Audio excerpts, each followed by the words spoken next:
vers des institutions mu nekk loo xam ne ñu bëree bëri ñaawlu nañ ko Djibril mbiru Azoura Fall yow membre nga ci coalition Diomaye Président vous êtes un allié de la coalition du régime Pastef tey lan moo nekk sa opinion ci cas boobu nga xam ne ñu bëri tey ji ñaawlu nañ ko et bu ñu sañoon du nekk loo xam dina am parce que dina nekk luy ternir en quelque sorte l'image du régime actuel.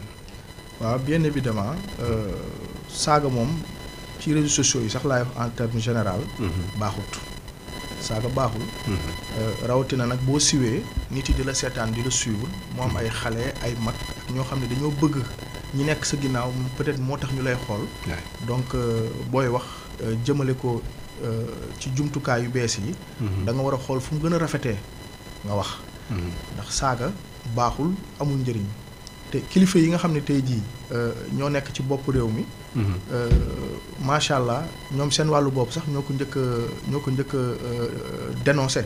parce que si on se rappelle bien le président de la République lors de son discours du 4 avril le 5 avril d'ailleurs bi mu invité journalistes yi. il a été très très très clair. parce que nee na dootuñu baale Sénégal saaga bi.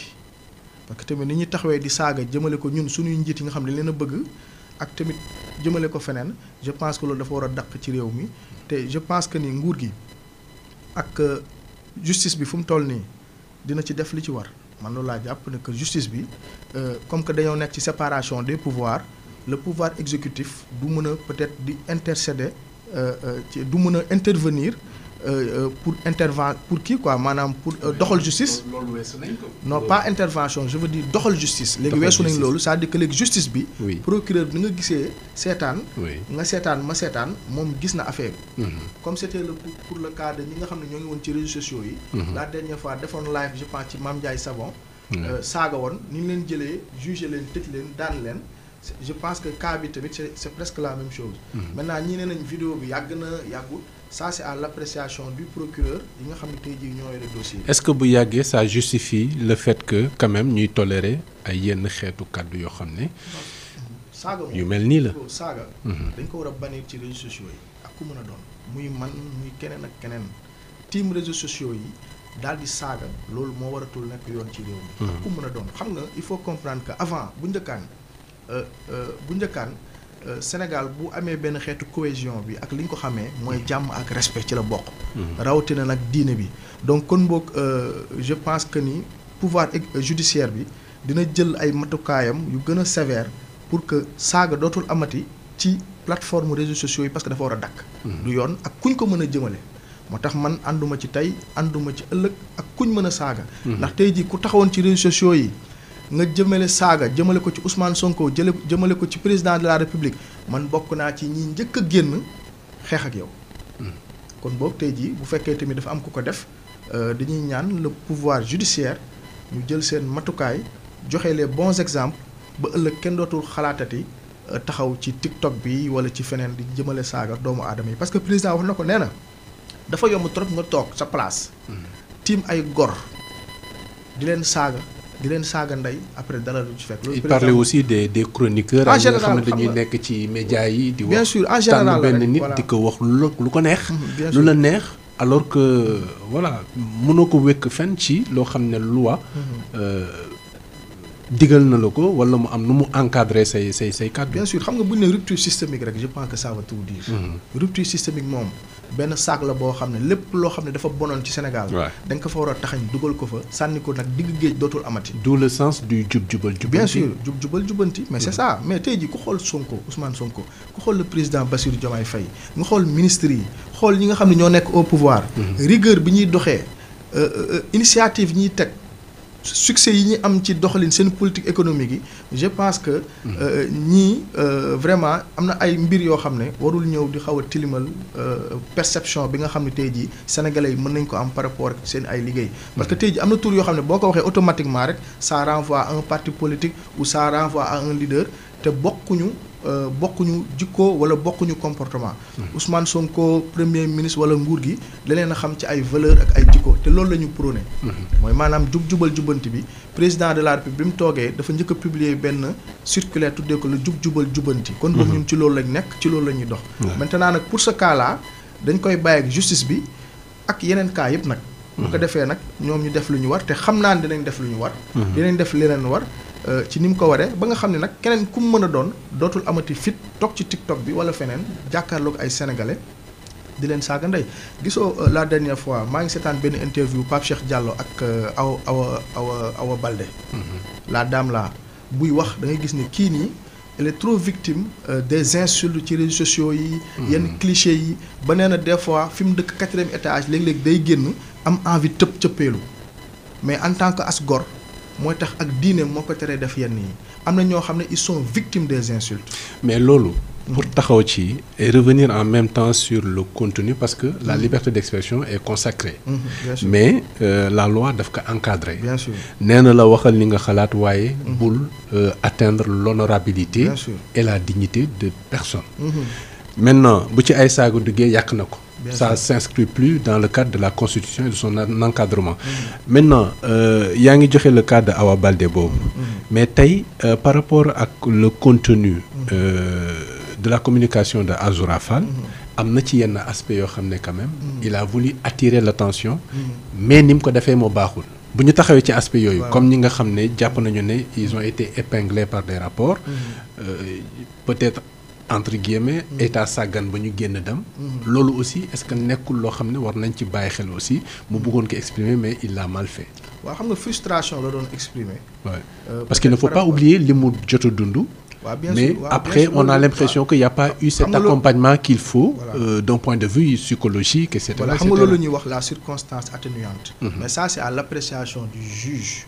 ou à l'appréciation du procureur. donte nag moom danoon frustré wu di wax ci loo xam ne ñëpp la métti. mooy le cas de Mame Mbaye Niang. par exemple le cas de keneen ak keneen. ñoo xam ne jot nañoo daw. yóbbaale sunu alal loolu la doon frustré wu. mais malheureusement ni mu ko doon waxee. ak li mots yi mu utiliser. mooy heurter la conscience citoyenne. mooy heurter sénégalais. parce que nag yow li nga naan lii du ma ko def pour man yow tamit c'est pas normal ngay nangu ñu koy def pour keneen. man foofu laa taxaw ci principe yooyu laa taxaw. maintenant nag li ca des nag circonstance atténuante yooyu noonu. donte moom jaar-jaaram métti na. parce que tamit ñoom Azoura ak Pastefien yu gën a bëri yu mel ni moom dañoo subir ay injustices yu méttee métti dem kaso dund fa ay injustice ñu leen di paqueté dugal leen fi gën a métti ci kaso yi ba bi muy génn sax booy xool beeke la yoroon def dund lu méttee métti. mais n'empêche comme li ñuy wax rek boo xasee ba nekk au pouvoir costume opposant ba nga yoroon da nga koy changer. nekk sol costume koo xam dafa nekk au pouvoir maintenant changement de costume boobu noonu kese doyut dafa am changement de stratégie changement de comportement changement de politique dafa am beneen doxalin booy indi ñëw teg ko boo nekkee au pouvoir. moo tax sax d'ailleurs yàqamti nañ l'école du parti. l'école du parti dafay baax parce que genre yooyu noonu mooy mën a former les partisans à ce que. école du parti seen est-ce que mu ngi dox. non mais bien sûr moo ngi daan dox parce que xam nga tamit boo xoolee le parti Pastef. daanaka moo révolutionné la politique presque révolutionné la politique en général au Sénégal. ndax booy xool tey jii ak injustice yu ñu jot a subir seen leader yi ñu doon tëj c'est très normal que instance su parti bi peut-être mënul woon fonctionner à plein régime. parce que bu ñuy tëj sa njiit barricade Ousmane Sonko. tëj le président Bassirou Diomaye tëj ñoom Fadilou Keïta tëj leen ñi ci des ñoom Waly Diouf Bodiang. mais ça fait une année que la situation est devenue très stable. mais xam nga tamit situation bi ñu ñëwee ci réew mi dañ fay fekk benn situation bu chaotique fekk réew moo xam ne jaxasoo na 4e sous-sol dëkk bi laajoon ay réformes. est-ce que bokk na ak ni parti bi par exemple waroon mën a fonctionner. mais bien sûr parce que à un moment donné ñu ngi dégg les militants doon wax ne. gars yi nañu delluwaat ci base bi. ils sont en train de perdre le contrôle de la base. mais parce que justement il y a plus d'activité. et que ni mu meloon au temps de l'opposition dafa mel ni yëf yi dafa xaw a estompé wu et ce n'est pas normal pour un parti politique. waaw xam nga comme li ñuy wax rek. oui c'est l'envers du décor ou l'envers de la médaille quelque part. parce que xam nga avant parti politique day ñëw au pouvoir di confondre la vie politique parti politique am ak administration bi. tey jii ñii dañoo ñëw pour toog. bu ñu sañoon xam nga dañoo nekkul peut-être ay Corée du Nord nekkuñ ci yenn xeetu réew yi nga xam ne tey jii boo ñëwee ci réew. yow da ngay am temps liggéey opposition may la jàmm. mais nekkuñ ci réew dañoo nekk réewu Sénégal maintenant njiit yi biñ ñëwee au pouvoir ak conditions yi ñuy fekk réew mi. mais dañuy concentré wu liggéey man aujourd'hui je vois mal ku mel ni Ousmane Sonko wala Birame Souleye wala keneen ak keneen. au lieu que muy xëy ji ministère dem liggéeyi. ne moo ngi xëy ji biir Pastef di jàppale gars yi pour ñu organiser waat parti bi donc parce que aujourd'hui à l'appel don de soi la à l'appel de la nation ku ci nekk da ngay teg ci suuf la nga war a def. mais pas forcément ñoom ñooy jóg mais parce que. non parti bi am na des administrateurs du parti. oui mais bien sûr mais xam nga loolu tamit. oui benn temps la boo xam ni. ñoom dañ ko war a toogee waxtaanee ko ci mbooloo ñëpp toog ñëpp fekkee ko. ñii bu ñuy dem di liggéey ñi ji à la décision bu yàggee loolu day mën a jaxase parti. donc c'est pourquoi ñoom à leur temps et à leur cadence. def nañ benn sacrifice ci ñoom.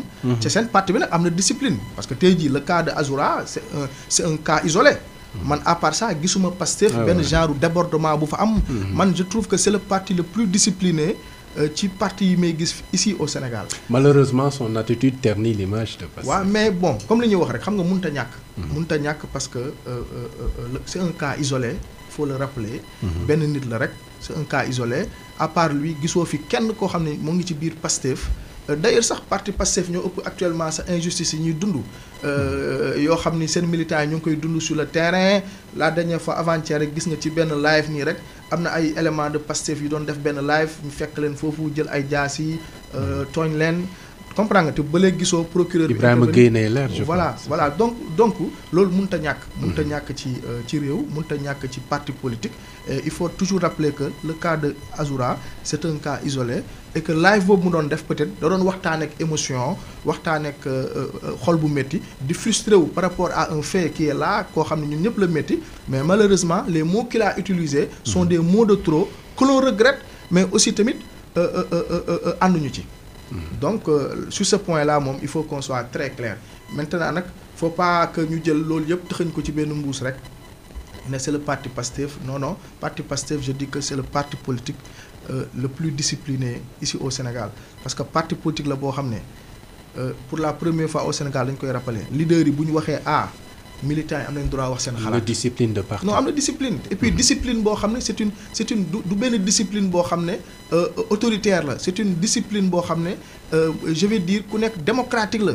teewul tey jii sa njiit bu waxee dara am nga droit jox sa xalaat ñaata yoon lañ fi jël ay décisions yoo xam ne les militants les sympathisants dañuy génne ñun kat lii mooy suñu xalaat ba des fois dañuy génn mu jur ay débat yoo xam ni vraiment loolu même boo demee assemblée nationale la dernière fois gis nga assemblée nationale le premier ministre Ousmane Sonko taxaw di def revue de l'actualité gouvernement bi mais mun naa ne opposant wu moment boobu sax c'était les députés de Pastef parce que ñooy taxaw di ko poser ay questions yoo xam ni opposition yi moo ko waroon poser tout ça nag loolu dafay valoriser di yëkkatiwaat niveau bi parce que day yëkkati le niveau la conscience citoyenne l'esprit partisan donc kon boog tey jii le cas de Azoura dañ ko def un cas isolé peut-être que justice bi dina def liggéeyam naturellement mais c'est un cas isolé. le procureur s'est autosaisi. voilà donc man loolu bettu ma loolu bettu ma gis nga le gouvernement actuel sur les postes de ministère régaliens bi ñu jëlee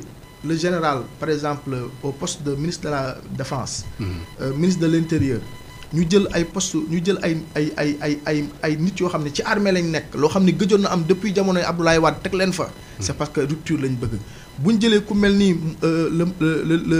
le ministre de la justice Ousmane Diagne ñu ràññee ko ci rigueuram ak fullaam ak fayda ñu jël le procureur aussi ñu ràññee leen ci seen rigueur je pense que dañoo bëggoon a def la distinction entre le pouvoir exécutif ak le pouvoir judiciaire. Voilà parce que procureurs yi du ay procureurs yoo xam ne da ngay xëy ne leen forcer leen def leen lii def leen ñoom ñooy xool bu jotee ñu def seen liggéey donc kon boog lii bettu ma moo tax may wax rek c'est un cas isolé di ñaan nag ñi nga xam ne peut-être ñoo ngi ci biir dundoon yenn injustice yi nekk ci biir parti bi wala nekk ci biir coalition bi peut-être nguur gi war na jéem a xool nu mu leen di accompagner tamit quelque part assister leen parce que assistance du rek xaalis des fois nit dina am ay difficultés yoo xam ni du nekk difficulté xaalis mais dafay nekk des difficultés psychologiques yoo xam ne des fois mun na am ay répercussions yu mel ni sur le terrain. Sur le terrain. Voilà. Merci beaucoup Djibril Gueye jërëjëf. Le temps d'attendre Moustapha Mbaye qui devrait se joindre à nous.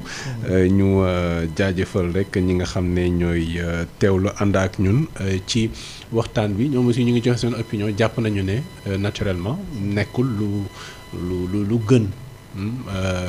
Réaction bi nga xam ne moom la Azoura Fall amee dafa mel ni nag ñëpp la ñu bëgg mooy yëf yi jaar ci yoon waaye ci yar ak teggin ci discipline waaye am nguur goo xam ne itam dafay taxawu askanam ci bépp jafe-jafe boo xam ne am na ko ku nekk sa yaa ngi bay ca waar sa côté donc c'est de bonne guerre ñu jaajëfal bu baax a baax mbokk yi kon ci teewlu bi ci diaspora bi ak ci réewu Sénégal fu ngeen mënti nekk rek jaajëfal nañ leen gannaaw ñi ma tudd tout à l'heure am na ñeneen ñu rejoindre muy Abdoulaye Ndour Birahim Ndiaye Issa Kébé Ousseynou Dieye Abdoulaye Ndour Zal Ndiaye Lamine Ndiaye également Gaye Ndaxte aussi ñu ngi koy jaajëfal Astou Diédhiou Queen aussi jaajëfal nañ ko gëjoon nañu ko gis Mama Africa également jërëjëf on est heureux de vous retrouver également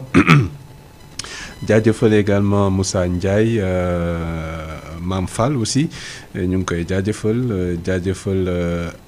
Arcane Lunaire aussi jërëjëf Diop Tivaouane également Abibatou Balo aussi ñu ngi koy jaajëfal Awa Ndoye Mandiaye Gueye ak kan la sax Moussa Ndiaye oui Moussa je l'ai dit Mbasse Sène également ñu ngi koy jaajëfal suñu waajur bi soyez richement bénis également ñu ngi lay jaajëfal ñaanal la jàmm ak sutura ak tawféex Djililo depuis Cape Town ñu ngi lay jaajëfal bu baax a baax depuis Cape Town City Pape Moussa Diop Djililo ak kan sax voilà ñeen ñëpp tudd naa leen de Khadja également ñu ngi koy jaajëfal Awa Dem Talla Niang Adama Baldé bienvenue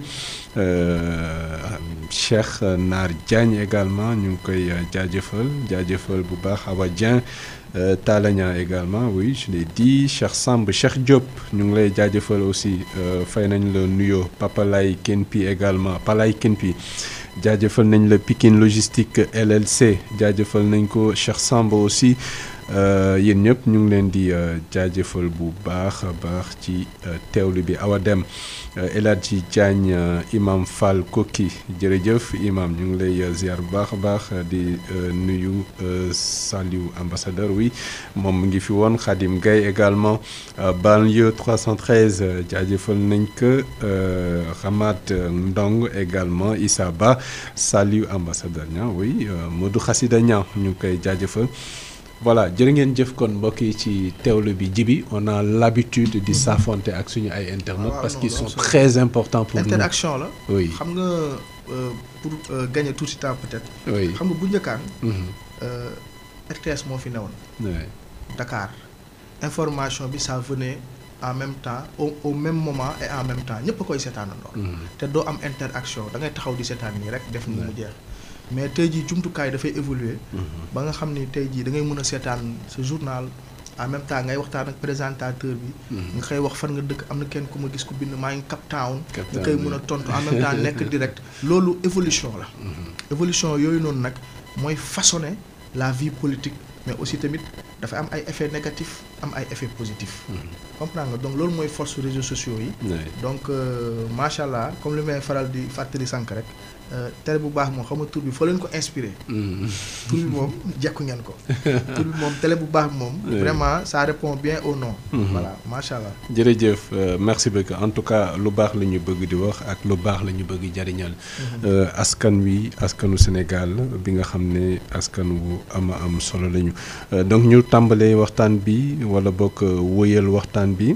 Le temps d'attendre Moustapha Mbaye qui va nous rejoindre avec la complicité de Moustapha Faye à la régie ñu koy jaajëfal bu baax moom ak Mohamed Diop tàmbale ak enquête quotidien bi nga xam ne dafa ñëwaat ci ressources naturelles yi ak rapport ITIE bi nga xam ne enquête li mu constaté mooy les premiers chiffres de Diomaye et Sonko la mu gis mooy il y a des hausses records am na ay yokkute yu am solo ci recettes douanières yi ak fiscales yi waaye état bu Sénégal également daal dina teg loxo lu toll ci juróom-benn fukk milliards pour lu jëm ci premier semestre bi contre 62 milliards de francs 62,7 milliards de francs CFA pour toute l'année